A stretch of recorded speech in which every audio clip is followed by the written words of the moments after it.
By now you know that you can use the money in your HSA to pay for your medical expenses tax-free.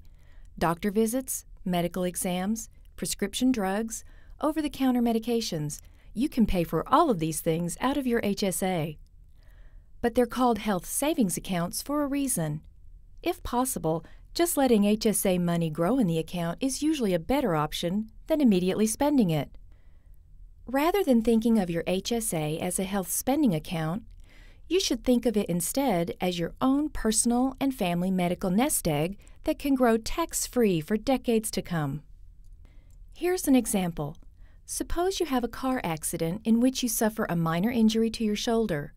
You're treated at a hospital for the shoulder, take prescription medication for it, and visit a doctor 3 times afterwards for follow-up treatment.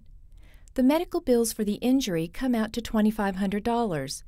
Now suppose that you have $3,000 in your HSA, which will more than cover your medical payments. Here's the question. Should you use your HSA to pay the medical expenses from your shoulder injury, or should you pay those expenses out of pocket and keep the money in the HSA where it can continue to grow tax-free? Everyone's personal situation is different, so there is no one right answer for everybody. But if you're able to pay for your out-of-pocket medical expenses without touching the money in your HSA, that might be a pretty good option for you rather than using all of your HSA dollars. Here's why. The money in your HSA grows tax-free, so you earn tax-free income on every dollar you keep in your HSA. Over time, that can be a lot of money. So for instance, that $2,500 could grow to $3,000, $4,000, or more over time, which means more money for you to use for medical expenses, tax-free, in the future. The shoebox rule is another good thing to remember. Suppose you decide to keep that $2,500 in your HSA and pay your medical expenses out of pocket, but a little later on you hit a financial bump in the road and you need that $2,500. That's okay. As long as you have your receipts for those medical expenses, and you should always make it a point to keep your medical expense receipts in a safe and secure place, the shoebox rule allows you to reimburse that $2,500 to yourself with no penalty. Plus, that $2,500 grew tax-free while it was in your HSA. It's a win-win situation. Of course, your HSA is yours to use for your medical expenses however you want, and there may be times when you need that money right away.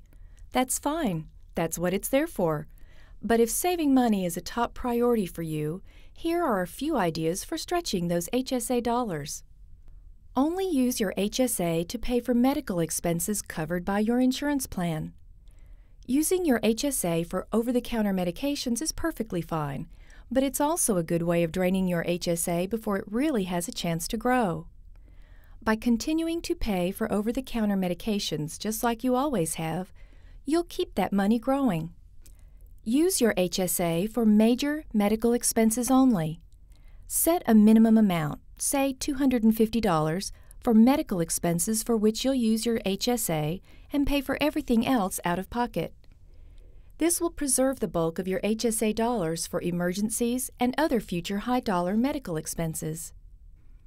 Establish a minimum amount before using your HSA. Some people wait until they have a significant amount of money in their HSAs before they take any distributions. A popular option is to wait to take distributions until enough money is in the HSA to cover the insurance plan's annual deductible, and then maintaining that deductible level as a baseline amount in the future. This lets the money grow and ensures that there will be enough money in the account in the event of a medical emergency. Remember, how you use your HSA is up to you, but as you can see, there are significant advantages to saving as much as you can.